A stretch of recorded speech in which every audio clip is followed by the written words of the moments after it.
કાર્ય હોય ને ત્યારે ગામના એકે એક વ્યક્તિ ઉત્સાહથી જોડાય, આખું ગામ એકે એક વ્યક્તિ ખૂબ ભાવથી જોડાય અને આપણને એવું માહોલ દેખાય. અહીંની સત્યનારાયણની કથા હોય કે અહીંયાની રામ કથા હોય, એમાં બેમાં માહોલ તો હરખો જ હોય. આવો ગામનો ભાવ છે.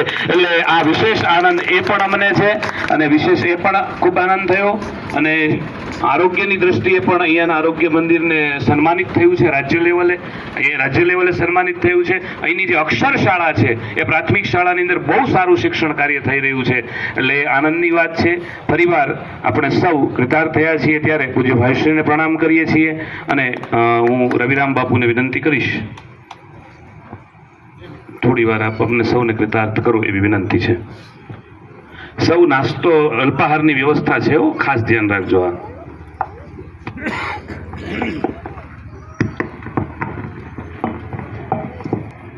श्री रामचंद्रम शरणं प्रपद्ये, श्री रामदूतम शरणं प्रपद्ये. प्रेम थी एक वक्त जय जयकार करिए. बोलिए श्री रामचंद्र भगवान की, कृष्णचंद्र भगवान की, श्री वजरीवाला हनुमान जी महाराज की, स्वामीनारायण भगवान की, सनातन धर्म की. नमः पार्वती वदे हर हर महादेव. परम श्रद्धेय પૂજ્ય ભાઈ શ્રી ગામના પ્રથમ નાગરિક, સરપંચ, ઉપસરપંચ, એમની આખી બોડી અને ગામના તમામ ભાઈઓ બહેનો બાળકો,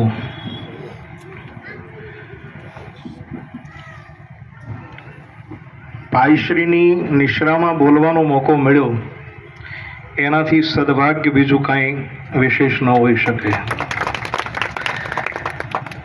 પણ મારા જીવનની અંદર જે કાંઈ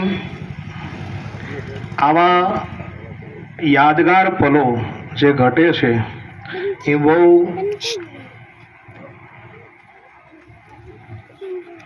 આમ નિખાલસ ભાવે હું કહીશ કે એ કુંભારિયાથી ઘટે છે. હમણાં જ દાદાએ કીધું કે વજેરીવાળા હનુમાન દાદાની સાનિધ્યની અંદર શ્રી રામ કથા કરવાનો મોકો. મને એમ હતું કદાચ હું 1-2 વર્ષનો હોઈશ ને આપની કથા થઈ હશે, પણ હમણાં જ્યારે વાત કરી મંગાતાએ કે 45 વર્ષ પહેલાં, તો મારો જન્મય નહોતો અને એ પછી 40 વર્ષ નીકળી ગયા હોય અને ફરી એક વખત પૂજ્ય ભાઈશ્રી પછી એ વ્યાસાસને પાછી આપણે રામકથા કરી હોય તો આ પણ એક બહુ સદભાગ્યનો વિષય છે. ત્યારથી લઈ આપણા આશ્રમની અંદર થતા સમૂહ લગ્નો, બીજું જે કાંઈ ઇત્યાદિ કાર્ય હોય એમાં કુંભારિયા સંલગ્ન હોય છે. આજ પણ મારે જવાનું હતું માનવ મંદિર અને સરપંચનો ફોન આવ્યો મને કે બાપુ પટેલના એ આપણે સ્ટેચ્યુ લગાવ્યું છે અને આપશ્રીને આવવાનું છે, ભાઈશ્રી પણ પધારે છે, એટલે બધા કાર્યક્રમો પડતા મૂકી મેં કીધું કમસે કમ દર્શનનો લાભ મળી જશે દાદા. એટલે જે કાંઈ કહેવાનું હતું એ તો ભાઈશ્રી કીધું છે. પણ સરદાર વલ્લભભાઈ પટેલને લોહ પુરુષની ઉપાધિ આપી હતી. બહુ વિશેષ મારે બોલવું નથી, પણ લોહ પુરુષ એટલે દેશી ભાષામાં આપણે કહેવું હોય તો લોખંડી પુરુષ. હમણાં એક વાક્યમાં ભાઈશ્રીએ કીધું કે નર્મદાના કિનારે માર્ગદર્શન નીચે, ત્યાં અત્યારે એ આખા વિશ્વની અંદર પ્રચલિત થયું છે નર્મદાના કિનારે.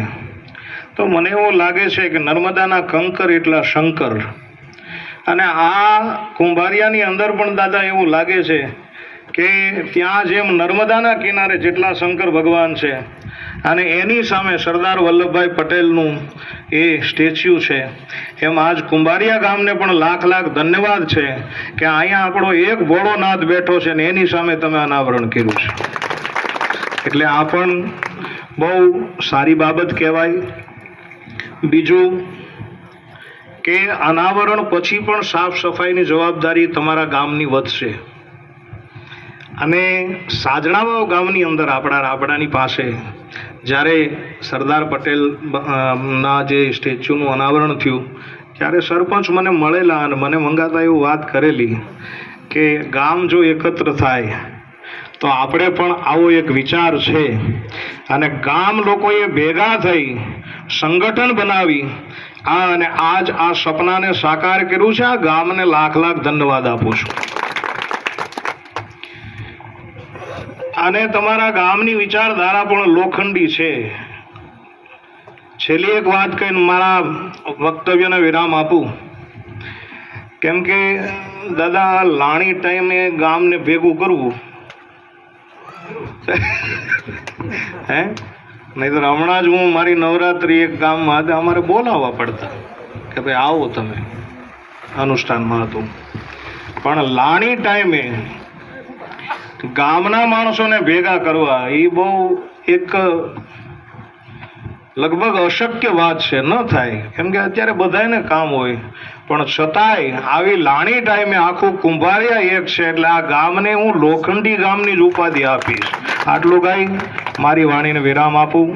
ભગવાન રાઘવેન્દ્ર સરકાર, કૃષ્ણચંદ્ર પરમાત્મા અને વજેરીવાળા હનુમાનજી મહારાજ આપ સૌ ઉપર રાજી રહી આ ગામની ઉન્નતિ અને ગામના મનોરથ ભગવાન સફળ કરે એવી અભ્યર્થના સાથે પુનઃ ભાઈશ્રીના ચરણોની અંદર દંડવત કરી અને મારી વાણીને વિરામ આપીશ. અસ્તુ.